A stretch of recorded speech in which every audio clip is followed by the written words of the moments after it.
Serangan panik saat mengalami GERD. Teman-teman barangkali ada yang mengalami hal yang sama dengan kita. Pada saat pertama kali kita mengalami GERD, terkadang kita sangat kebingungan atau bahkan panik teman-teman ya, karena kita mengira kita terkena serangan jantung. Itulah yang saya alami dulu teman-teman ya, saat saya mengalami serangan GERD di pertama itu sangat panik sekali teman-teman ya, dimana pada saat itu saya langsung merasakan lemes, jantung berdebar teman-teman ya, dan kemudian sesak nafas. Itu saya bingung sekali, saya terkena apa, jadi seperti terkena serangan jantung gitu teman-teman ya. Pada saat itu saya sedang mengantarkan putri saya ya, yang wana wisata studi tour lah istilahnya.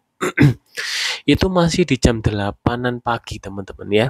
Karena saya dulu tidak biasa sarapan di jam 9-an, saya makan biasanya jam 11, jam 10 gitu, kadang jam 12, jadi tidak teratur makan saya. Nah teman-teman, pada saat itu saya kaget sekali, langsung lemes, jantung berdebar ya, kemudian langsung sesak nafas, tenaga ini hilang teman-teman ya. Wah, ini kenapa saya ini jadi seperti serangan jantung. Nah teman-teman, barangkali teman-teman ada yang mengalami hal sama seperti kita, seperti saya. Ternyata yang mengalami seperti saya itu, saya udah baca-baca ya di beberapa media sosial, ternyata ada sebagian yang mengalami hal yang sama seperti itu teman-teman ya.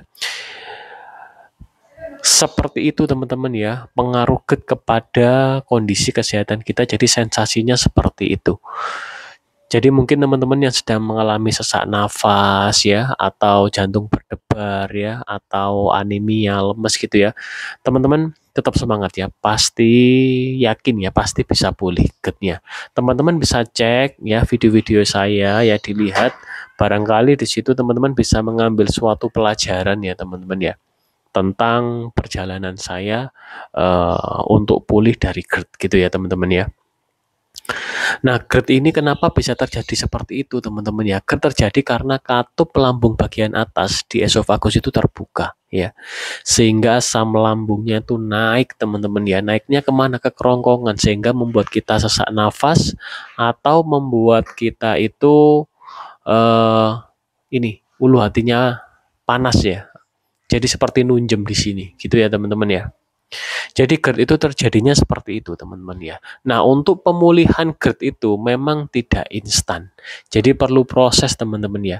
Nah, prosesnya itu berbulan-bulan, bahkan ada yang bertahun-tahun, tergantung dari niat kita ya, dan aktivitas kita ini gimana untuk memulihkan katup lambung bagian atas. Karena teman-teman ya, saat ini GERD ini menjadi umum terjadi ya.